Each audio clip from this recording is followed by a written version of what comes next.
বিসমিল্লাহির রহমানির রহিম। একমাত্র উদ্দেশ্য বানায় জীবন কাটাইতেছে দুনিয়াতে। ঠিক পশুর মতো মানুষও জীবন কাটাইতেছিল এইভাবে। আল্লাহ সম্পর্কে কোনো ধারণা নাই। আল্লাহ যে একজন আছেন, যিনি সমস্ত আসমান জমিনের স্রষ্টা, খালিক ও মালিক, এই সম্পর্কে কোনো ধারণাই মানুষের ছিল না। মানুষ বস্তুকেই আসল মনে করতেছিল। বস্তুর মধ্যে যেটা বড় সেটাকে সে মাবুদ হিসাবে মানিয়ে নিতেছিল। মনের পছন্দে যেটা হয়েছে সেটাকে সে মাবুদ বানায় নিচ্ছে। বলছে সফরে যাইতেছে এবং সফরের রাস্তায় চলতে চলতে সুন্দর একটা পাথর দেখা গেছে, খুবই সুন্দর। তো পাথরটা সাথে লয়ে এলেছে এবং পাথরের পূজা শুরু করে দিয়েছে। কোনো যৌক্তিকতা নাই, কোনো যৌক্তিকতা নাই। পাওয়া একটা রাস্তায় পাওয়া একটা পাথর, এটাকে সে মাবুদ বানায় নিতেছে। তার মনে চাইছে হাওয়া, মনের খায়েশ, যাকে হাওয়া বলে, হাওয়া মনের খায়েশকে কি বলে? হ্যাঁ, যে তারা তাদের মনের খায়েশকে খোদা বানায় নিছে। মনে যা চায় তাই করে, মন চাইছে করতেছে। এটা মশওয়ারা হয়েছে বা মশওয়ারা হয় নাই, এটা করা ঠিক হবে কি ঠিক হবে না, কোনো পরোয়া নেই। এই করার দ্বারা কি কাজের ক্ষতি হবে কি হবে না, কাজের লোকসান হবে কি হবে না, কোনো পরোয়া নেই, করে ফেলতেছে। তার খায়েশকে সে মাবুদ বানায় নিছে। তো তারা খায়েশকে মাবুদ বানায় নিছে। আরেকজন সফরে যাবে এবং সফরের রাস্তায় বিপদ আপদ আসতে পারে, তো বিপদ আপদ থেকে বাঁচাবে কে? না, আপনাদেরকে জিজ্ঞেস করছি না, ওই লোকটার কথাই বলতেছি যে লোকটা হেদায়েত বঞ্চিত, নবীর হেদায়েত থেকে যে বঞ্চিত, হেদায়েতের নূর থেকে যে বঞ্চিত, সে বাইরে সফর করতে যাবে। তো এখন সে চিন্তা করতেছে সফরের বিপদ আপদ আছে, বিভিন্ন অসুবিধা আছে, তখন আমি কার কাছে সাহায্য চাইব? এই জন্য সে ঘরের মিষ্টি দিয়ে তৈরি করছে একটা মাবুদ নিজের হাতে। কি দিয়ে তৈরি করছে? মিষ্টি জিনিস দিয়ে, খাবার জিনিস দিয়ে একটা মাবুদ, একটা মূর্তি তৈরি করছে। এটা সাথে নিয়ে নিছে যে এটা আমার সফরের মাবুদ, সফরে বিপদ আপদে পড়লে এর কাছে সাহায্য চাইব। ওরে বানাইছে কে? ও নিজেই বানাইছে, নিজেই বানাইয়া তারে মাবুদ হিসাবে মানতেছে। আচ্ছা, এখন সফরে চলতেছে, মাবুদ সাথে আছে। অনেক দূর যাওয়ার পরে ক্ষুধা লাগছে, অনেক দূর যাওয়ার পরে ক্ষুধা লাগছে। আজকের দিনের মতো তো ছিল না ওই সময় যে রাস্তাঘাটের দোকান বাজার ভরা। এখন তো কোনো বাড়িও বাকি নেই দোকান ছাড়া। তো এক দেশে গেলাম, তো সেখানে দেখলাম যে মানুষ বসত বাড়িতে উপরে থাকার জায়গা করছে, নিচে দোকান করছে। পর্দা পুষিতে তো নাই, দিনদারি তো নাই। তো কতক্ষণ ঘরের পুরুষ যে সে দোকানদারি করে, সে যখন চলে আসে তো মহিলা আসে দোকানদারি করতে। ও যখন চলে যায় কোনো কাজে, তো ছেলেপেলেদের মধ্যে, ছেলে মেয়েদের মধ্যে যে উপযুক্ত আছে সে আসে। দোকান ঘর একসাথে চলতেছে। সাউথ আফ্রিকাতে, হ্যাঁ, এভাবে চলতেছে। তো এখন সে ক্ষুধা লাগছে, কোথায় খাবার পাবে, কোথায় দোকান তালাশ করে নেবে, কোথায় বাজার।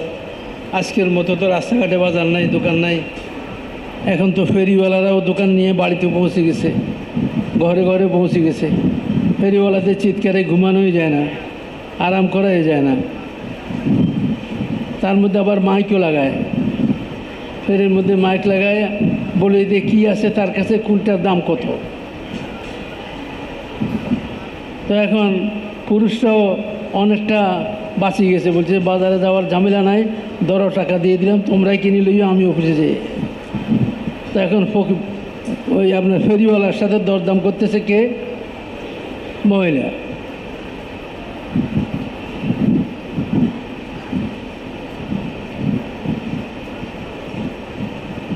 কাপড়ওয়ালারা আসে,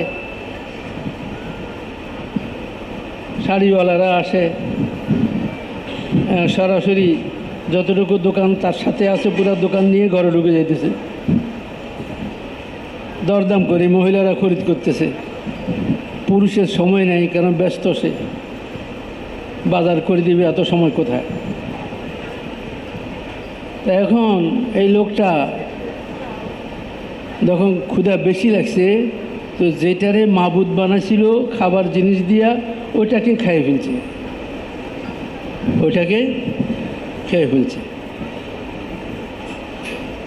এই ঘটনা এটা প্রমাণ করে যে কি পরিমাণ অজ্ঞতা মানুষের মধ্যে আসে যদি দিন না থাকে।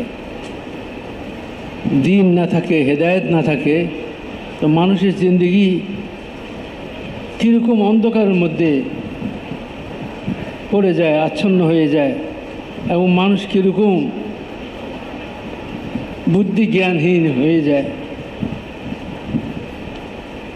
এই জন্য মেরে ভাই আর বুজুর্গ, যখন থেকে আল্লাহ তাআলা মানুষকে দুনিয়াতে পাঠানোর সিলসিলা এবং ধারাবাহিকতা শুরু করছেন, তো সাথে সাথে আল্লাহ তাআলা মানুষের হেদায়েতের জন্য নবী রসুলদেরকেও পাঠানো শুরু করছেন।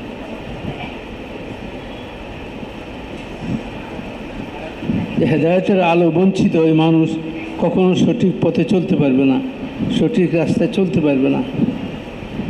এই জন্য নবী ও রসুলদেরকেও আল্লাহ তাআলা দুনিয়াতে পাঠাইছেন। নবী রসুলগণ হলেন আল্লাহ তাআলার মনোনীত ব্যক্তিত্ব, যাদেরকে আল্লাহ স্বয়ং নিজে বাছাই করছেন, মনোনয়ন দিয়েছেন, নবুয়ত দান করেছেন।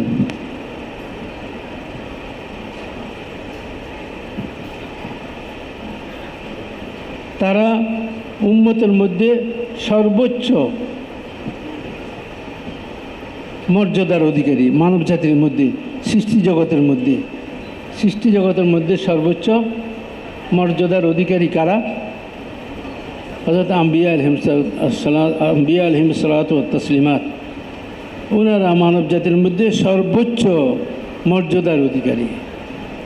আল্লাহ তাআলা ওনাদেরকে সর্বোচ্চ মর্যাদা দান করেছেন। নবী হওয়াটা এটা কারো সমর্থন আর কারো টাকা পয়সা আর কারো বংশ বুনিয়াদ এগুলার কোনো দখল নাই নবী হওয়ার মধ্যে। নবী আল্লাহ তাআলা নিজেই বাছাই করেন, নিজেই আল্লাহ তাআলা ইন্তেখাব করেন, মনোনীত করেন। এবং একজন নবী তার মর্যাদা সমস্ত সৃষ্টি জগতের মধ্যে আল্লাহ তাআলার পরে সবচেয়ে উচ্চ মর্যাদার অধিকারী হন নবীরা। এই নবীদেরকে আল্লাহ তাআলা মানব জাতির হেদায়েতের জন্য দাওয়াতের মেহনত দিয়ে পাঠাইতেন।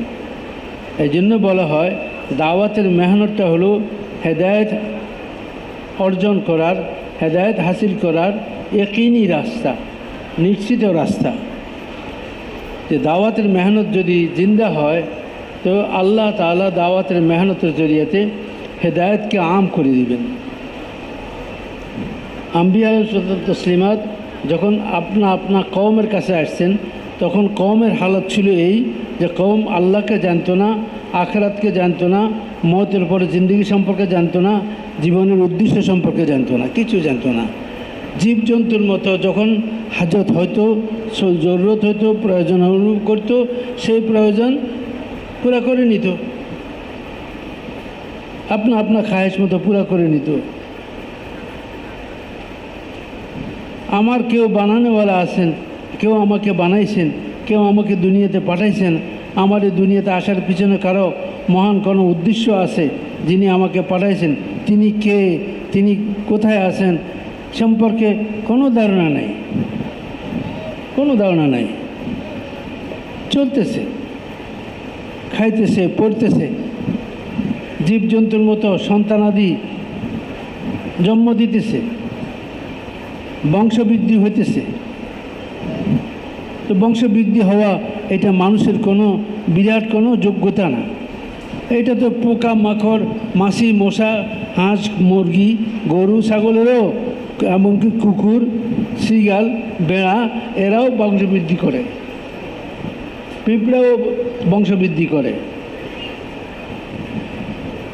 পিঁপড়ারাও ডিম দেয়, তাদের ডিম থেকে বাচ্চা ফোটে। মুরগিও ডিম দেয়, তাদের ডিম থেকে বাচ্চা ফোটে। তারা ডিমের উপর তাও দেয়। এইটা কোনো মানুষের বিশেষ কোনো বৈশিষ্ট্য না যে মানুষ বংশবৃদ্ধি করে। সব জানোয়ারই বংশবৃদ্ধি করে। তাহলে মনুষ্যত্ব কি? মানুষের মনুষ্যত্ব কি? মানুষের মনুষ্যত্ব হলো যে সে এক আল্লাহকে, এক স্রষ্টা, এক খালেক, এক মালিককে সে স্বীকার করে। সে এটা স্বীকার করে এই পৃথিবীর সব কিছু আল্লাহ তাআলার সৃষ্টি। কার সৃষ্টি? আল্লাহ তাআলার সৃষ্টি। জমিন ও আসমান, পাহাড় পর্বত, গাছপালা, তরুলতা, সমুদ্র, মহাসমুদ্র, মরুভূমি, বালুকণা, চন্দ্র সূর্য, গ্রহ নক্ষত্র, ফেরেশতা, জিন্নাত, মানুষ, এসব কিছু বানানোওয়ালা স্রষ্টাকে আল্লাহ তাআলা। তিনি একক এবং মহান সত্তা, তার সাথে কোনো শরিক নেই। তার সাথে কোনো শরিক নেই। তিনি লা শারীকা লাহু, একক মহান সত্তা, যার কোনো শরিক নেই। তিনি একাই এই সমগ্র পৃথিবীকে, এই সমগ্র পৃথিবীর জমিন থেকে নিয়ে আসমান পর্যন্ত, এক ফোঁটা পানি থেকে নিয়ে মহাসমুদ্র পর্যন্ত, একটা পিঁপড়া থেকে নিয়ে জিবরাইল পর্যন্ত, এই সমস্ত মখলুকাতকে, একটা জাররা থেকে নিয়ে পাহাড় পর্যন্ত, এই সমস্ত মখলুকাতকে আপন কুদরতে পয়দা করেছেন। তিনি বলেছেন হয়ে যাও, সাথে সাথে এগুলো হয়ে গেছে। আসমানকে বলেছেন হয়ে যাও, জমিনকে বলেছেন হয়ে যাও, হয়ে গেছে। পাহাড় পর্বতকে বলেছেন হয়ে যাও, হয়ে গেছে। যেমন চেয়েছেন তেমন, যেমন চেয়েছেন তেমন। আবার এটাও ঘোষণা করে দিয়েছেন এই দুনিয়ার সব কিছু ক্ষণস্থায়ী। এই দুনিয়ার সব কিছু ক্ষণস্থায়ী, কোনোটাই চিরস্থায়ী নয়। দুনিয়ার জিন্দিগিটাও ক্ষণস্থায়ী জিন্দিগি। এখানে যা কিছু আছে সবই ক্ষণস্থায়ী, কোনোটাই চিরস্থায়ী না। সেহেতু এইখানে অনন্তকাল থাকার চিন্তা করা, হামেশা থাকার চিন্তা করা, সব সময় এখানে থাকার চিন্তা করাটা বোকামি ছাড়া কিছুই না। যিনি বানানোওয়ালা তিনি বলছেন আমি অস্থায়ীভাবে বানাইছি। এই শেড, এই যে আসমানের এই শেড, সাতটা আসমান, এই শেডটা আমি তৈরি করছি ক্ষণস্থায়ীভাবে। এই 7 তবক জমি আমি তৈরি করছি ক্ষণস্থায়ীভাবে। এই পাহাড়গুলো যা এই পানির উপরে ভাসমান, এই পৃথিবীটাকে স্থির রেখেছে কিসে? পাহাড়। যখন আল্লাহ তাআলা জমিনকে পয়দা করলেন, পানির উপরে ভাসমান অবস্থায় রাখলেন, তো জমিন কাঁপতেছিল, জমিন কাঁপতেছিল। আল্লাহ তাআলা জমিনকে হুকুম করলেন স্থির হও, স্থির হও। এবং পাহাড়কে আল্লাহ তাআলা হুকুম করলেন জায়গায় জায়গায় দাঁড়িয়ে যাওয়ার জন্য। তো পাহাড়গুলো জায়গায় জায়গায় দাঁড়িয়ে গেল, জমিন স্থির হয়ে গেল, জমিন স্থির হয়ে গেল। তো আমরা এই দুনিয়াতে অল্প কদিনের জন্য আসছি। এখানকার সব কিছু অস্থায়ী, এখানকার সব কিছু অস্থায়ী। স্থায়ীভাবে চিন্তা করা বোকামি। জিবরাইল আলাইহিস সালাম রাসূলুল্লাহ সাল্লাল্লাহু আলাইহি ওয়াসাল্লামের কাছে আসছেন আর বললেন যে ইয়া রাসূলুল্লাহ, যতদিন মন চায় আপনি থাকুন দুনিয়াতে, তবে ইয়াকিন রাখেন আপনাকে এই দুনিয়া একদিন ছাড়তেই হবে। এই দুনিয়া থাকার জন্য না, যাওয়ার জন্য। বানানোওয়ালাই বলছেন যে আমি থাকার জন্য এটা বানাই নেই, সেহেতু তোমরা থাকার চিন্তা করিও না। আর মওতের এক সিলসিলা কায়েম করে দিয়েছেন, মওতের এক ধারাবাহিকতা কায়েম করে দিয়েছেন, যে এই কথাটা যেন আরও ভালোভাবে ব্রেনের মধ্যে, দিমাগের মধ্যে বসে যে দুনিয়াটা অস্থায়ী। তো আল্লাহ তাআলা মওতের ধারাবাহিকতা শুরু করে দিয়েছেন। বাপের সামনে ছেলে, ছেলের সামনে বাপ, ভাইয়ের সামনে ভাই, মায়ের সামনে মেয়ে, আপনজনের সামনে সামনে আপনজন, পাড়া প্রতিবেশীর সামনে পাড়া প্রতিবেশী, জওয়ানের সামনে বুড়া, বুড়ার সামনে জওয়ান চলে যেতেছে, কারো কথা মানতেছে না। যতই বুক ফাটি চিৎকার করুক, যতই কাপড় চোপড় ছেড়ে ফেলুক, যতই মাটিতে গড়াগড়ি দিয়ে প্রিয়জনের দুঃখে সে চিৎকার করুক, আল্লাহর বিধান অটল। আল্লাহর বিধান অটল। যে মরবে সে আর ফিরে আসবে না, এটা আল্লাহ তাআলার বিধান। আল্লাহর বিধানের মধ্যে কোনো পরিবর্তন, ওয়ালান তাজিদ লিসুন্নাতিল্লাহি তাবদীলা ওয়ালান তাজিদ লিসুন্নাতিল্লাহি তাহবিলা। আল্লাহর বিধানের মধ্যে কোনো পরিবর্তন নাই। তো মৌতের সিলসিলা কায়েম করে দিয়েছেন, সবার আয়ত্তের বাইরে, কিচ্ছু করার নাই। সারা পৃথিবী অসহায়, আমেরিকা অসহায়, ইউরোপ অসহায়, আফ্রিকা অসহায়, এশিয়া অসহায়, রাশিয়া অসহায়, সারা দুনিয়ার সমস্ত মহাদেশ, সারা পৃথিবীর যাররা যাররা আল্লাহর কুদরতের সামনে কি অসহায়। আল্লাহ যা চাইবেন তা হবে, আল্লাহ যা চাইবেন না তা হবে না। সারা দুনিয়া মিলে করতে পারবে না যদি আল্লাহ না চান, আর যদি আল্লাহ চান সারা দুনিয়া মিলে বাধা দিতে পারবে না। তো নবীরা মানুষকে কথা বলতেন যে, হে মানুষ, তোমরা কি কি জিনিসকে জীবনের সহায় হিসাবে গ্রহণ করছো? এই সব তো সৃষ্টি, এগুলার একজন স্রষ্টা আছেন যিনি বানাইছেন। এগুলা কোনোটাই ভালো মন্দ, খারাপ লোকসান এবং ফায়দা পৌঁছানোর ক্ষমতা রাখে না। ক্ষমতা তো আল্লাহর। ইনিল হুকমু ইল্লা লিল্লাহ, শক্তিকার ক্ষমতাকার আল্লাহ তাআলার। সব কিছুর উপরে আল্লাহর ক্ষমতা চলে। তোমরা আল্লাহকে মানো, আল্লাহর সাথে সম্পর্ক কায়েম করো, আল্লাহর সাথে তাল্লুক কায়েম করো, তো আল্লাহ তাআলা সমগ্র জগৎকে তোমাদের অধীন করে দিবেন, সব কিছুকে তোমাদের অধীন করে দিবেন। তোমরা আসল পথ ধরো, তোমরা চিন্তা করো এটা কোথা থেকে এসছো, কে পাঠাইছেন, কেন পাঠাইছেন, কোথায় যাবে, কোথায় তোমার মঞ্জিলে মকসুদ, কোথায় তোমার শেষ গন্তব্য, এগুলো চিন্তা করো। এগুলা রাহবরের জন্য নবী পাঠাইছি, আল্লাহ তাআলা নবী পাঠাইছেন।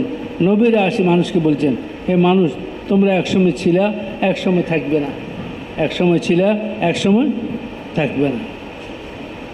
এই দুনিয়া ক্ষণস্থায়ী, সবসময় থাকার চিন্তা করা বোকামি। আখিরাতের জীবন আসল জীবন। আখিরাতের জীবনে যেখানে চিরস্থায়ীভাবে থাকতে হবে, সেখানে দুইটা ঘর ছাড়া তৃতীয় ঘর নাই। দুইটা ঘর, হয়তো জান্নাত আর না হয় জাহান্নাম। এই দুই ঘরের যে কোনো একটা ঘর তোমাকে চয়েস করে নিতে হবে এখান থেকে। আর তুমি নিজের আকল বুদ্ধি দিয়ে ওই পথ অবলম্বন করতে পারবে না, ওই পথ চয়েস করতে পারবে না। কোন পথে চললে জাহান্নাম থেকে বাঁচা জান্নাতের দিকে যাইতে পারবা, মঞ্জিলের দিকে পৌঁছতে পারবা, সেই জন্য আল্লাহ তাআলা আসমান থেকে, আর সেই জন্য আল্লাহ তাআলা নবী পাঠাইছেন। নবীদেরকে আসমানি ইলম দিয়েছেন মানুষকে পথ দেখানোর জন্য। নবীরা আসছেন, নবীরা মানুষকে বুঝাইছেন, আইয়ুহান নাস কুলু লা ইলাহা ইল্লাল্লাহু তুফলিহু। এই দুনিয়ার মানুষ, তোমরা দুনিয়ার জিনিসের শক্তি দেখতেছ, বস্তুর শক্তি দেখতেছ, মখলুক ও সৃষ্টি জগতের শক্তি দেখতেছ, আল্লাহর শক্তিকে দেখতেছ না। এই সমস্ত কিছুর পিছনে কার শক্তি? আল্লাহর শক্তি। তুমি দেখতেছ রং বেরঙের খাবার তোমার সামনে পর্দার ফাঁকি দিয়ে আসতেছে, আর ঘরওয়ালা সার্ভ করতেছে, খাইতেছ, কিন্তু তুমি জানো না এই খাবারগুলো খাবার হয়ে তৈরি আসার পিছনে একজন মানুষের অক্লান্ত পরিশ্রম আছে, তার চেষ্টা কোশিশ আছে। তুমি মনে করতেছ পর্দার ভিতর থেকে আসতেছে, পর্দার ভিতর থেকে আসতেছে না। সারা দুনিয়ার সমস্ত মখলুক, ছোট বড়, সবই পর্দার মতো। এই মখলুকের মধ্যে যা কিছু প্রকাশ পাইতেছে, ভালো এবং মন্দ, যা কিছু নফা ও নোকসান দেখা যাইতেছে, এই সবগুলার পয়দা করানোওয়ালা কে? আল্লাহ তাআলা। তো জিবরাইল আলাইহিস সালাম বললেন, ইয়া রাসূলুল্লাহ, যতদিন ইচ্ছা আপনি দুনিয়াতে বসবাস করুন, থাকুন, কিন্তু ইয়াকিনীভাবে, নিশ্চিতভাবে এটা আপনি বিশ্বাস করেন যে একদিন না একদিন আপনাকে এই দুনিয়া ছাড়তে হবে। আচ্ছা, নবীদেরকেও যদি দুনিয়া ছাড়তে হয়েছে, তো দুনিয়াতে থাকার অধিকার কার আছে? সবচেয়ে ভালো মানুষ, সবচেয়ে বরগুজিদা এবং সম্মানী মানুষ আল্লাহর কাছে কারা? নবীরা। নবীরাই থাকতে পারেন না দুনিয়াতে, আর কে থাকার অধিকার রাখে এখানে? দুনিয়াকে আল্লাহ তাআলা পরীক্ষার জায়গা বানাইছেন। সৌভাগ্যবান ওই ব্যক্তি যে দুনিয়াকে পরীক্ষার স্থান মনে করে নিজেকে সামলায় নিয়েছে এবং নিজের সংশোধন করে নিয়েছে, এবং দোস্ত আর বুজুর্গ, আখিরাতে কামায় আসবে এমন সমস্ত আমলগুলা তৈরি করেছে। আমাদের দাওয়াত ও তবলিগের মেহনতের উদ্দেশ্য দোস্ত এই ময়দানে এই ঘোরাফেরা, এই চলাফেরা, এই মেহনত মুশাক্কাত মুজাহাদা, এই জোর ইজতেমা, এই চিল্লা তিন চিল্লা, এই পায়দল সাওয়ারি সফর, এসব কিছু এক মহা জিন্দিগির প্রস্তুতির জন্য, এক মহা জিন্দিগির প্রস্তুতি গ্রহণ করার জন্য। এই দাওয়াত ও তবলিগের মেহনতের দ্বারা ফায়দা ওই ব্যক্তির হবে যে এই মেহনতটাকে নিজের সংশোধনের জন্য গ্রহণ করেছে।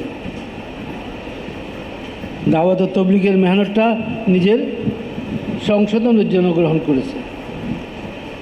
সে গাস্ত করে নিজের সংশোধনের জন্য, বয়ান করে নিজের সংশোধনের জন্য, তালিম করে নিজের সংশোধনের জন্য, মশওয়ারায় বসে নিজের সংশোধনের জন্য, নিয়তকে ঠিক করে কেন মশওয়ারায় বসবো, আমি সুরা, আমি ফয়সাল, আমার ফয়সালার বাড়ি, ফয়সালাও করব না, না।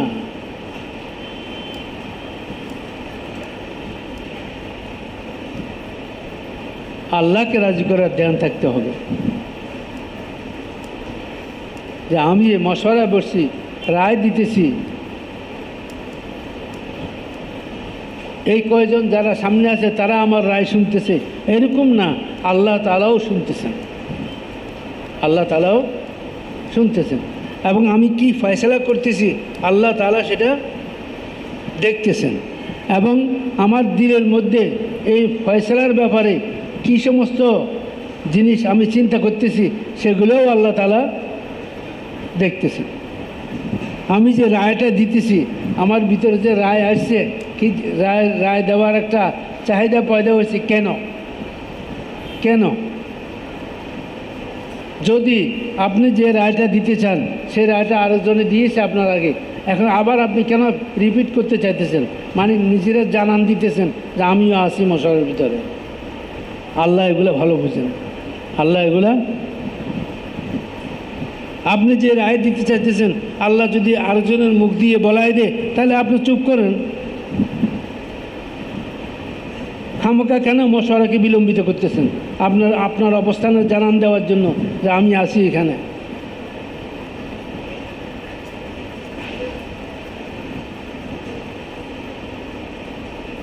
বলছে ফয়সালা তো এইভাবে করো যাতে যারা মশওয়ারায় বসে আছে এরা বুঝতেও পারে না যে কে ফয়সাল, কে ফয়সাল বুঝতেও পারে না, এভাবে ফয়সালা করতেছে। তো এই কামটাকে নিজের ইসলাহের জন্য যে নিবে, আল্লাহ তাআলা তার ইসলাহ করে দিবেন, তার সংশোধন করে দিবেন, এবং তাকে আল্লাহ তাআলা অন্যের ইসলাহের জন্য জরিয়া বানাবেন। আল কাইয়্যিসু মান দানা নাফসাহু ওয়া আমিলা লিমা বাদাল মউত। জ্ঞানী এবং বুদ্ধিমানের ব্যক্তি যে নিজের নফসের মুহাসাবা করে, নফসের খোঁজখবর রাখে যে ভাই মেহনত তো করতেছি, মেহনতের নতিজা কি, আমার জিন্দিগি কতটুকু পরিবর্তন হয়েছে। সাহাবা কেরাম তো এরকম ছিলেন যে এক অন্যকে বলতেন যে ভাই আমার কোনো ভুল ভ্রান্তি, আমার কোনো কমি কমজোরি যদি তোমার নজরে আসে তো আমাকে বলে দিও। খলিফা বলতেছেন, কে বলতেছেন? খলিফা বলতেছেন যে আমার যদি কোনো ভুল ভ্রান্তি হয় তো আমাকে স্মরণ করাই দিও, মনে করাই দিও। জুমার দিন খলিফা খুতবা দেওয়ার জন্য আসছেন। কোন খলিফা? যার দাপটে অর্ধ পৃথিবী প্রকম্পিত, যার দাপটে অর্ধ পৃথিবী প্রকম্পিত। একটা ছোট্ট নওজোয়ান, ছোট একটা নওজোয়ান দাঁড়াইয়া খলিফাকে বলতেছে, খলিফা আমিরুল মুমিনিন, আপনি খুতবা দিতে পারবেন না, তার আগে আমার প্রশ্ন আছে, আমার প্রশ্নের জবাব দেন। আছি, উনি থেমে গেছে। উনি বললেন যে বলো, কী প্রশ্ন তোমার? বলে, বাইতুল মাল থেকে হাদিয়ার এই কাপড় আমরা সবাই পেয়েছি, আপনিও একজন প্রজাদের মধ্যে, আপনি খলিফা কিন্তু আপনিও প্রজাদের একজন, আপনিও, আপনার ভাগও অতটুকু গেছে যতটুকু আমাদের ভাগে আসছে। আমাদের ভাগেরটা তো এত বড় জামা হয় নাই, আপনারটা এত বড় জামা কীভাবে হলো? কাপড় তো সমান সমান বাইতুল মাল থেকে দেওয়া হয়েছে। উনি ওনার ছেলেকে বললেন যে আব্দুল্লাহ, তুমি দাঁড়াও, জবাব দাও। আব্দুল্লাহ ইবনে ওমর দাঁড়ায় বললেন যে আমার আব্বার গায়ে যে এত বড় জুব্বাটা, এটা হলো যে আব্বা যে পরিমাণ পাইছেন আমিও সে পরিমাণ পাইছি, কিন্তু কাপড়টা ছোট খাটো এর কারণে পুরা জুব্বা হয় না, এই জন্য আমি আব্বাকে আমারটা দিয়ে দিছি। দুইজনটা মিলেই ওনার জন্য বানানো হয়েছে। তো ওই নওজোয়ান বসে গেছে, বলে হ্যাঁ আব্বা ঠিক আছে, এখন ঠিক আছে, খুতবা দিতে পারেন আপনি। আমাদের দেশে কোনো সুরারে অথবা কোনো মেহনতের জমাতের সাথে এই কথা কইলে মাথা থাকবো?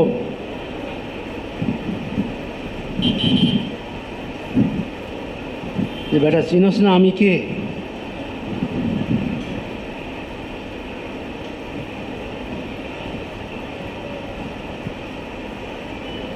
এটা তো ওই ব্যক্তি পারবে যে ব্যক্তি মেহনতের মধ্যে নিজের ইসলাহ ও সংশোধনের জন্য লাগছে। সাথীদের পক্ষ থেকে যদি কোনো রকমের তিক্ততা আর তিক্ত ব্যবহার, কষ্টদায়ক কোনো আচরণ হয়, সেগুলোকে হজম করে যে ভাই যদি আল্লাহ তাআলা এই উসিলায় আমাকে মাফ করে দেয়, আমি সহ্য করব। আমি যদি জবাব দিই তাহলে ঝগড়া হবে, ঝগড়া করলে কাজের ক্ষতি হবে, ঝগড়া করলে কাজের ক্ষতি হবে, কাজের গুরুত্ব, কাজের আহমিয়ত নষ্ট হবে, মানুষের দিলের মধ্যে কামটা হালকা হয়ে যাবে। মানুষের মনে করেন যে বেটা তবলিগালারা আপসের মধ্যে ঝগড়া করে, মারামারি করে, তো এটা কামের বড় ক্ষতি। বহু লোকের আল্লাহ রাস্তা আসার পথ বন্ধ হয়ে যাবে। এই জন্য আমি সবর করলাম, ঠিক আছে বাস। আরে আমির সাহেব, আপনি কোনো কথাই করলেন না, চুপ করে রইলেন। কালকের পোলা নাক টিপলি দুধ গলে এত বড় কথা বলতেছে, এত ফিকির দেখাতেছে, ওর বাপরে আপনি কাজে লাগাইছেন, আপনি চুপ করে রইলেন, কোনো জবাব দিলেন না। বলে ভাই সবর কর, সে জানে না, তার অতটুকু সমঝ নেই। শেখ সাদুল রহমান বলছেন, জবাবে জাহেলা বাসদ খামোশি। জাহেলদের জবাব হলো কি? চুপ করে থাকো। জাহেলদের জবাবটা কি? বুঝেন নাই কথা? জাহেলদের কথার প্রশ্নের জবাব হলো কি? চুপ। তো এখন মানুষে করতেছে এই বেটা তো গাদা, এই বেটা গাদা। গাদা মানে এটা যাই কোন সে কিছুই করবো না, ছাড়াও বলার দরকার নেই খামোখা। তো মানুষে আপনাকে ছেড়ে দিবে, তো আপনার জন্য সহজ হয়ে যাবে চলা। আর যদি প্রতি কথায় জবাব দিতে যান তাহলে কথার পৃষ্ঠে কথা আসতেই থাকবে। ইত্মিনানের সাথে চলা মুশকিল হয়ে যাবে।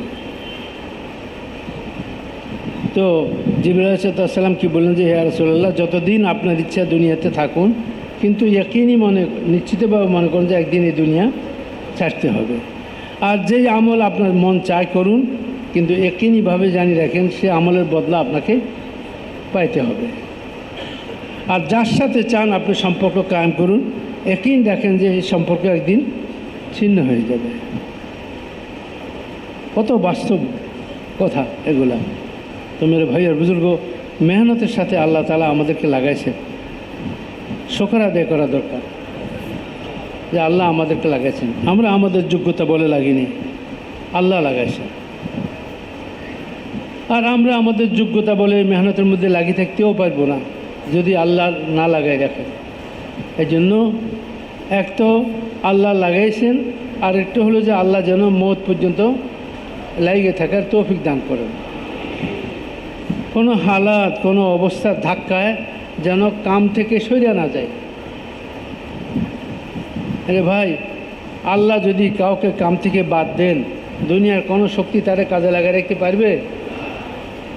আর আল্লাহ যদি কাউকে কাজে লাগাই রাখেন, তো দুনিয়ার কোনো শক্তি তাকে কাম থেকে সরাইতে পারবে না। মসনুন দোয়ার মধ্যে আছে, হে আল্লাহ, আপনি যাকে দূর করে দিবেন কেউ তাকে নিকটবর্তী করতে পারবে না, আর যাকে আপনি নিকটবর্তী করবেন দুনিয়ার কোনো শক্তি তাকে দূরে সরাতে পারবে না। তো মেহনতটা করতে হবে নিজেদের ইসলাহের জন্য, সংশোধনের জন্য। যদি এই একটা জিনিস আমাদের মধ্যে আসে যে আমরা এই মেহনতটা আমাদের নিজেদের সংশোধনের জন্য করতেছি, 90% ঝগড়া শেষ। 90% ঝগড়া শেষ। আর 10% যেটা থাকবো ওটা মশওয়ারার দ্বারা শেষ হয়ে যাবে।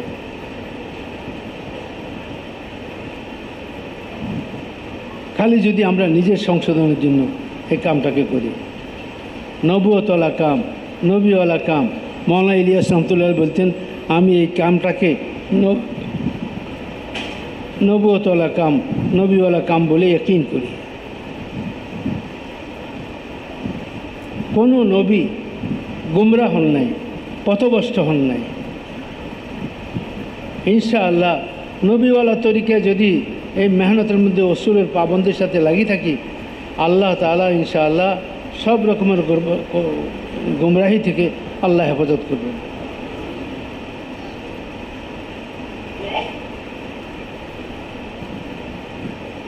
আর এই মেহনতটা মেরে ভাই ইয়াকিনি মেহনত, নিশ্চিত মেহনত। এই মেহনতের ফল হলো হেদায়েত। আল্লাহ তাআলা এই মেহনতের দ্বারা আমাদেরকে এবং উম্মতকে হেদায়েত দিবেন। কথা বুঝে আসছে ভাই? তো এই জন্য হেদায়েত হাসিল করার নিয়তে, নিজের ইসলাহ ও সংশোধনের নিয়তে এই কাজের মধ্যে চলতে থাকবে। যত হালাত আসে সব হালাতের মধ্যে আল্লাহর দিকে মুতওয়াজ্জিহ হবে। হালাত আর অবস্থা যেগুলো আসে বিভিন্ন সময়, ভালো এবং মন্দ, এগুলো ইমতিহানের জন্য আসে, পরীক্ষার জন্য আসে। আর ইমতিহান হলো তোর উন্নতির জন্য। ইমতিহান কী জন্য হয়? পরীক্ষা কেন হয়? উন্নতি করার জন্য। অর্থাৎ এই শ্রেণীতে আসে, বার্ষিক পরীক্ষা দিয়ে এখন সে পরবর্তী শ্রেণীতে যাবে। তো দুনিয়াতে হালাতের ঘর এটা, বিভিন্ন অবস্থার জায়গা দুনিয়াতে, ভালো মন্দ, আরামের, কষ্টের, সচ্ছলতার, অভাব অনটনের, সংকীর্ণতার, বিভিন্ন রকমের হালাত, রোগ শোক, সুস্থতা, বিভিন্ন হালাত, অভাব অনটন, সচ্ছলতা, বিভিন্ন হালাত দুনিয়াতে আসবে। এর হালাতের ঘর হলো দুনিয়া।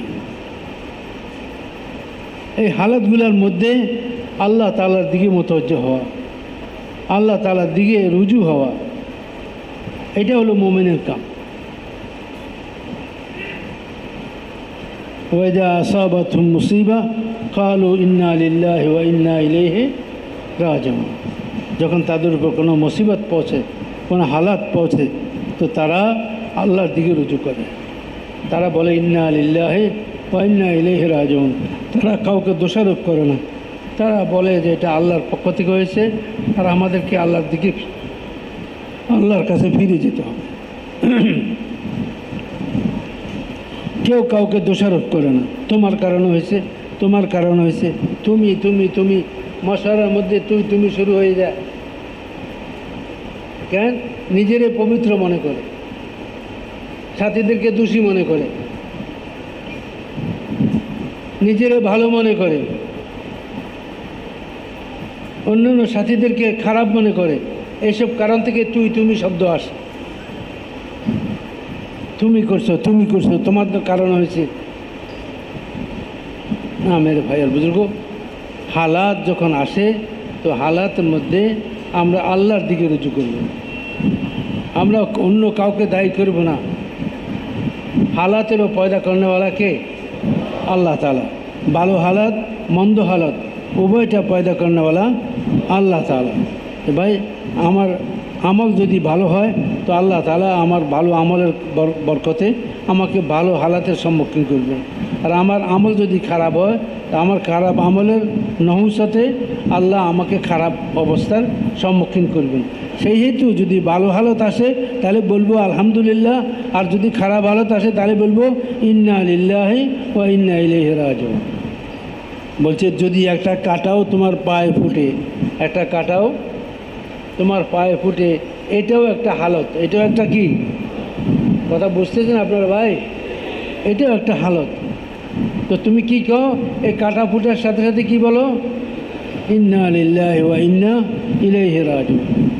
ঘরে সব আপনা কাজে ব্যস্ত, খাওয়া দাওয়ার মধ্যে আছে, কেউ বা বিছানা পরিপাটি করার মধ্যে আছে, কেউ বাচ্চাদের সামলানোর মধ্যে আছে, ঘরে ফ্যান চলতেছে, বাতি জ্বলতেছে, এসি চলতেছে, হঠাৎ করে চলে গেছে, হঠাৎ করে কারেন্ট চলে গেছে, ঘর অন্ধকার হয়ে গেছে। এটা একটা হালাত আসলো। কি আসলো? এতমিনানের হালতের মধ্যে একটা ইন্তেশার পয়দা হয়ে গেল, বেএতমিনানি পয়দা হয়ে গেল। তো কি বলো সাথে সাথে? ইন্না লিল্লাহি ওয়া ইন্না ইলাইহি রাজিউন। এটাও একটা হালত। হার হালতের এটাই হলো সমাধান, ইন্না লিল্লাহি ওয়া ইন্না ইলাইহি রাজিউন। ঘরে বৌমার হাতে গ্লাস ভাঙিয়ে গেছে পড়া, শাশুড়ি কইতেছে তোর বাপের বাড়ির থেকে আনছিলি, ওই ফকিন্নির মাইয়া, ফকিন্নির মাইয়া তোর বাপের বাড়ি থেকে আনছিলি। এই একটা কলমা ফকিন্নির মাইয়া বাপের বাড়ি থেকে আনছিলি, একটা কথায় পুরা সংসারে আগুন লাগাই দিল। দিনভর সে হজম করলো, রাত্রে যখন ছেলে আসছে বাড়িতে স্বামীর কাছে বিনে বিনে কান্দে কাইটা চোখের পানি ফালাইয়া সব করলো যে আমার সাথে এসব ব্যবহার হয় ঘরে, আমার এ ফকিন্নির মাইয়া কয়। এখন ছেলে বসার থেকে দাঁড়াই গেছে, মার কাছে গিয়ে করতেছে তুমি নাকি আমার বউকে বলছো ফকিন্নির মাইয়া। ফকিন্নির মাইয়া দেখে বিয়ে করাইলা কেন? শুরু হলো তর্ক বিতর্ক, লড়াই ঝগড়া, শেষ পর্যন্ত তালাক, পুরা ঘরে আগুন। অথচ সুন্নতের উপর যদি চলতো তাহলে এটা কিছুই হতো না। আল্লাহ রসুল বলছেন প্রত্যেক জিনিসের একটা হায়াত নির্দিষ্ট আছে। প্রত্যেক জিনিসের যেরকম তোমাদের হায়াত নির্দিষ্ট আছে, জীবজন্তুর হায়াত নির্দিষ্ট আছে, এরকম একটা গ্লাস, বাসন, বর্তন, কথা বুঝতে পারছেন, পেয়ালা, এগুলোরও হায়াত, চায়ের কাপ, এগুলোরও হায়াত নির্দিষ্ট। যখন এটা শেষ হবে তখন কারো না কারো হাত থেকে পড়ে যাবে।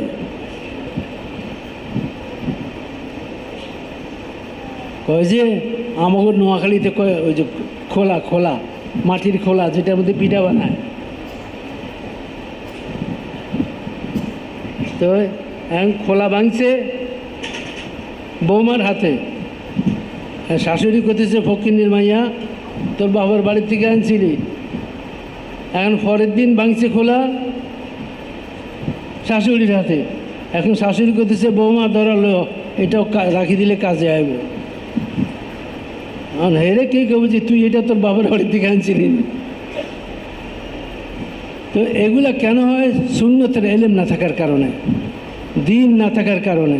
যদি দিন থাকতো, দিনের সমঝ থাকতো, তাহলে এই গ্লাসটা পড়ার সাথে সাথে যার হাত থেকে পড়ছে সেও বলতো ইন্না লিল্লাহি ওয়া ইন্না ইলাইহি রাজিউন।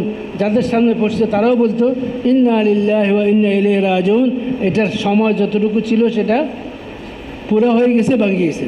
চলো এটা নিয়ে বাড়াবাড়ি করার দরকার, এটা নিয়ে বাড়াবাড়ি করার দরকার না, যা হয়ে গেছে, অসুবিধা নাই, আবার নতুন গ্লাস চলে আসবে।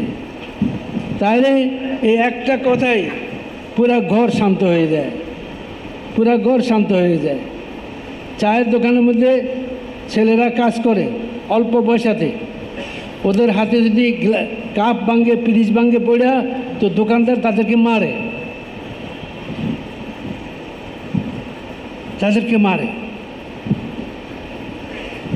এসব কিছু জুলুম অত্যাচার দিন না থাকার কারণে হয়, দিনের এলেম না থাকার কারণে হয়। এই জন্য আল্লাহ তাআলা শুধু মানুষ পাঠাই ক্ষান্ত হন নাই, মানুষের পিছনে তাদের হেদায়েতের জন্য আর তাদেরকে সঠিক পথে চালাবার জন্য আল্লাহ তাআলা নবী রাসূলদেরকেও পাঠাইছেন এবং আসমানি এলেমের দ্বারা রাহবরি করছেন। আসমানি এলেম ছাড়া মানুষ সঠিক জীবনযাপন করতে পারবে না। মানুষ যদি মানুষ হইতে হয় তো মানুষকে আসমানি এলেমের সহযোগিতা নিতে হবে। এর জন্য আল্লাহ তাআলা রসুলদের উপরে শরীয়ত এবং কিতাব নাজিল করেছেন। রসুল তাদেরকে বলা হয়, তাদেরকে কিতাব এবং শরীয়ত আল্লাহ তাআলা দিয়েছেন। আর হলো নবী, যাদেরকে বলা হয়, যাদেরকে আল্লাহ তাআলা নবুয়ত দিয়েছেন, নবী বানাইছেন, কিন্তু শরীয়ত ও কিতাব দেন নাই। তো আল্লাহ তাআলা নবী ও রসুলদেরকে পাঠাইয়া এই মানব জাতির পথ প্রদর্শন করেছেন, রাস্তা দেখাইছেন, পথ দেখাইছেন। নবীদের বাতানো পথে যারা চলেছে তারা তাদের মঞ্জিলে পৌঁছে গেছে, আর যারা নবীদের বাতানো পথ থেকে বিপদগামী হয়েছে তারাই ধ্বংস হয়ে গেছে। ফেরাউন, কারুন, হামান, সাদ্দাদ, কওমে আদ, কওমে সমুদ, কওমে লূত, বিভিন্ন জাতি এবং কওম, বিভিন্ন বড় বড় ব্যক্তিত্ব এবং জালিম লোক যারা দুনিয়াতে ছিল, ত্রাসের সৃষ্টি করেছিল আর দুনিয়াতে অশান্তির রাজত্ব কায়েম করেছিল, এরা সারা দুনিয়াকে আল্লাহর নাফরমানি দ্বারা অশান্তির জায়গা বানাইছিল। আল্লাহ তাআলা নবী ও রসুলদেরকে পাঠাইছে, নবী রসুলগণ আসি মেহনত করছে। এই জন্য মোহতারম দোস্তার বুজুর্গ, এই মেহনতের মধ্যে যখন আল্লাহ তাআলা আমাদেরকে লাগাইছেন, আল্লাহ তাআলা শুকর আদায় করি, এখন মওত পর্যন্ত যেন আল্লাহ তাআলা আমাদেরকে লাগাই রাখেন। আল্লাহ তাআলার কাছে এর জন্য দোয়া করি, আল্লাহ তাআলা যেন আমাদেরকে কাজের সাথে লাগাই রাখেন। কোনো গুনাহ, কোনো বেউসুলি, কোনো রকমের বেউনওয়ানির কারণে আল্লাহ তাআলা নারাজ হইয়া আমাদেরকে এই কাম থেকে দূরে সরায় না দেন। এর জন্য সবসময় নিজের কমি কমজোরিগুলোকে তালাশ করা, নিজের কমি কমজোরিগুলোকে দেখা এবং নিজের মহাসাবা করা। কি করা ভাই? মহাসাবা করা চাই প্রতিদিন, যে আমার কতটুকু উন্নতি হলো, আমার কতটুকু তরক্কি হলো। হযরত মাওলানা ইব্রাহিম সাহেব দামাত বরকাতুম বলেন, শুধু ঘোরাঘুরি, শুধু নফর সফর, এটা তবলিগের মাকসাদ না। তিনি বলেন ট্যুরিজম কি? ট্যুরিজম হলো ঘোরাঘুরি। ট্যুরিস্টরা কী করে? ঘোরাঘুরি করে, হোটেলে হোটেলে হোটেলে, বনে জঙ্গলে ঘোরাঘুরি করে, সারা পৃথিবী ঘুরে বেড়ায় উদ্দেশ্যবিহীন।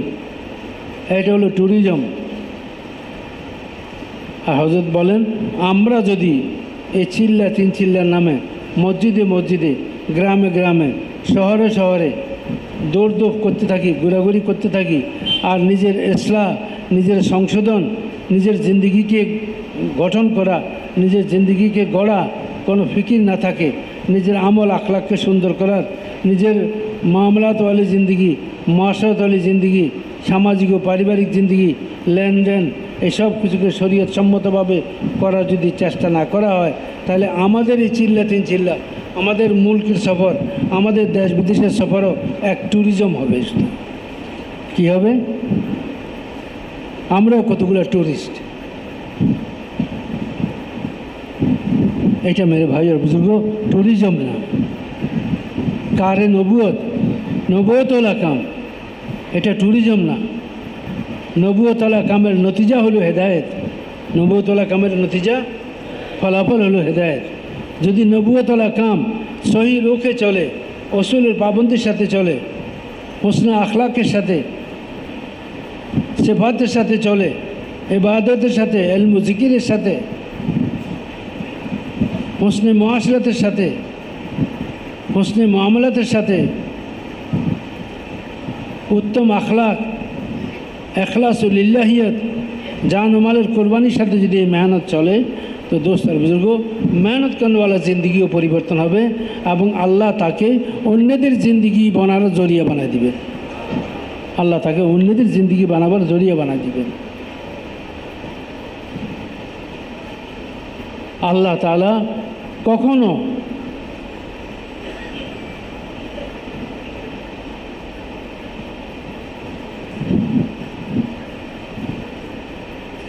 এই ভালো লোক ছাড়া, নেক লোক ছাড়া অন্য কাউকে দিয়ে আল্লাহ দাওয়াতের কাম নেন নাই। আল্লাহ দাওয়াতের কাম নিছেন ওই সমস্ত ব্যক্তিত্বদের দ্বারা যারা সমস্ত সৃষ্টি জগতের মধ্যে আর সমস্ত মানব জাতির মধ্যে শ্রেষ্ঠ পর্যায়ের মানুষ, শ্রেষ্ঠ পর্যায়ের মানুষ যারা, তাদেরকে দিয়ে আল্লাহ তাআলা কাম নিয়েছেন। সেহেতু এটা যা তা কাম না। যারা এই কামের দ্বারা নিজের জিন্দগি ইসলাহ করে নেবে, সংশোধন করে নেবে, আল্লাহ তাআলা তাদেরকেও অন্যদের সংশোধনের জন্য জরিয়া এবং উসিলা বানায় দিবেন।